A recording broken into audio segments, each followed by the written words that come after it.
Joshua. Chapter 22. Verse 1. Then Joshua summoned the Reubenites, the Gadites and the half-tribe of Manasseh.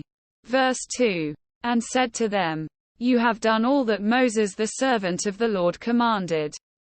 And you have obeyed me in everything I commanded. Verse 3.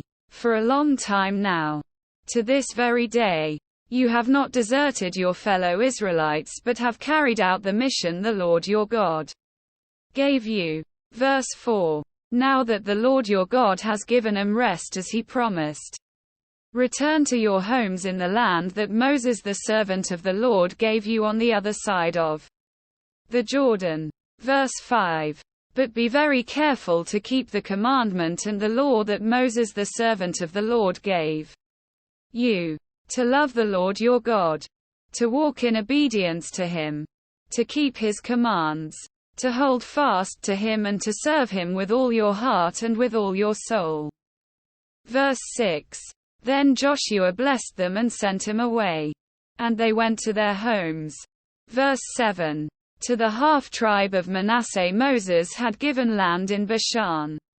And to the other half of the tribe Joshua gave land on the west side of the Jordan along with their fellow Israelites. When Joshua sent them home, he blessed them. Verse 8. Saying, Return to your homes with your great wealth, with large herds of livestock, with silver, gold, bronze and iron, and a great quantity of clothing, and divide the plunder from your enemies with your fellow Israelites. Verse 9. So the Reubenites, the Gadites and the half-tribe of Manasseh left the Israelites at Shiloh in Canaan to return to Gilead, their own land, which they had acquired in accordance with the command of the Lord through Moses. Verse 10. When they came to Geliloth near the Jordan in the land of Canaan, the Reubenites, the Gadites and the half-tribe of Manasseh built an imposing altar there by the Jordan. Verse 11. And when the Israelites heard that they had built the altar on the border of Canaan at Geliloth, near the Jordan on the Israelite side. Verse 12. The whole assembly of Israel gathered at Shiloh to go to war against them. Verse 13. So the Israelites sent Phinehas son of Eleazar, the priest, to the land of Gilead, to Reuben, Gad and the half-tribe of Manasseh. Verse 14. With him they sent 10 of the chief men, one from each of the tribes of Israel, each the head of a family division among the Israelite clans. Verse 15. When they went to Gilead, to Reuben, Gad and the half-tribe of Manasseh, they said to them. Verse 16. The whole assembly of the Lord says, How could you break faith with the God of Israel like this? How could you turn away from the Lord and build yourselves an altar in rebellion against him now? Verse 17. Was not the sin of Peor enough for us? Up to this very day we have not cleansed ourselves from that sin, even though a plague fell on the community of the Lord. Verse 18. And are you now turning away from the Lord? If you rebel against the Lord today, tomorrow he will be angry with the whole community of Israel. Verse 19. If the land you possess is defiled, come over to the Lord's land, where the Lord's tabernacle stands, and share the land with us. But do not rebel against the Lord or against us by building an altar for yourselves, other than the altar of the Lord our God. Verse 20. When Achan son of Zerah was unfaithful in regard to the devoted things, did not wrath come on the whole community of Israel? He was not the only one who died for his sin. Quote. Verse 21. Then Reuben, Gad and the half-tribe of Manasseh replied to the heads of the clans of Israel. Verse 22. The mighty one, God, the Lord, the mighty one, God, the Lord, he knows. And let Israel know. If this has been in rebellion or disobedience to the Lord, do not spare us this day. Verse 23. If we have built our own altar to turn away from the Lord and to offer burnt offerings and grain, offerings, or to sacrifice fellowship offerings on it. May the Lord himself call us to account. Verse 24. No.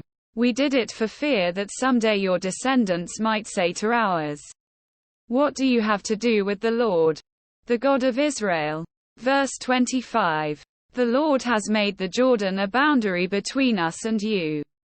You Reubenites and Gadites, you have no share in the Lord. So your descendants might cause ours to stop fearing the Lord. Verse 26. That is why we said, let us get ready and build an altar, but not for burnt offerings or sacrifices.